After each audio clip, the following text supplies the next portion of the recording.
সালামুন আলাইকুম। কেমন আছেন সবাই? আশা করি আপনারা সবাই ভালো আছেন, আলহামদুলিল্লাহ। আজকের আমার বশীকরণটি দূর থেকে এবং খুব সহজে শুধুমাত্র নাম দিয়ে এবং মন্ত্র জপের মাধ্যমেই আপনি বশীকরণ করতে পারবেন। এটি না তাকে খাওয়াতে হবে, না তাকে ছুঁতে হবে, না তার সামনে গিয়ে করতে হবে। এটি আপনি আপনার ঘরে বসে যদি মন্ত্র জপ করেন তো সেই ব্যক্তি উতলা এবং বেকুল হয়ে চলে আসবে। আর এই কাজটি মাত্র একদিন করলেই হবে। আজকের বশীকরণটি অত্যন্ত সহজ। এটি আপনারা যে কোনো মানুষ চাইলেই করতে পারবেন।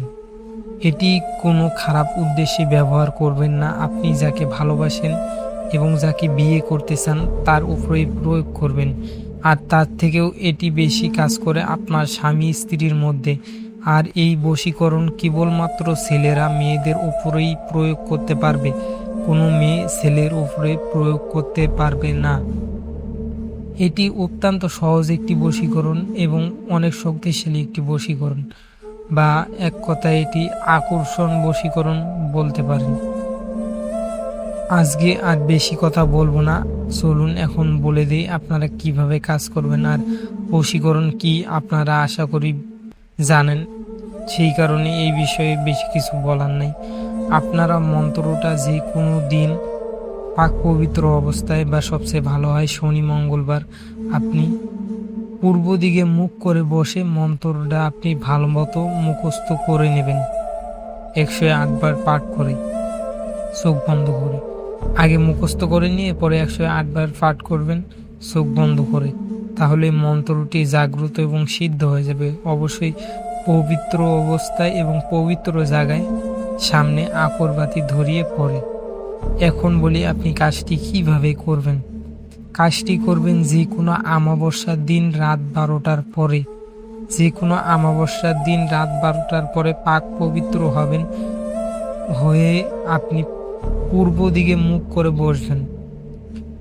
সামনে অবশ্যই আকরবাতি মোমবাতি ধরাবেন এবং পারলে আপনি যাকে বশীকরণ করবেন তার একটি ছবি যদি আপনার সামনে রাখতে পারেন সবচেয়ে ভালো।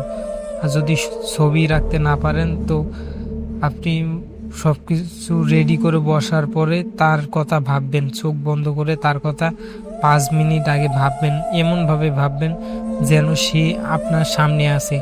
যখন তার ছবিটা আপনার অন্তরে চলে আসবে, বা এই ভাবনা আপনার অন্তরে চলে আসবে যে সে আপনার সামনে আসে, তখন আপনি মন্ত্রটি 10,000 বার জপ করবেন, টানা 10,000 বার। অবশ্যই এই কাজটি একাকী করবেন, কেউ যাতে না দেখে, এবং কাজের ব্যাপারে কাউকে বলবেন না। টানা 10,000 বার মন্ত্রটি জপ করবেন ইনশাআল্লাহ। মন্ত্রে নাম অবশ্যই তার নাম উল্লেখ করবেন। এভাবেই 10,000 বার জপ করবেন। একদিনেই করতে হবে। তো একদিনের মধ্যে যদি কারো না হয় আপনারা অবশ্যই 3 দিন অথবা 7 দিন করবেন।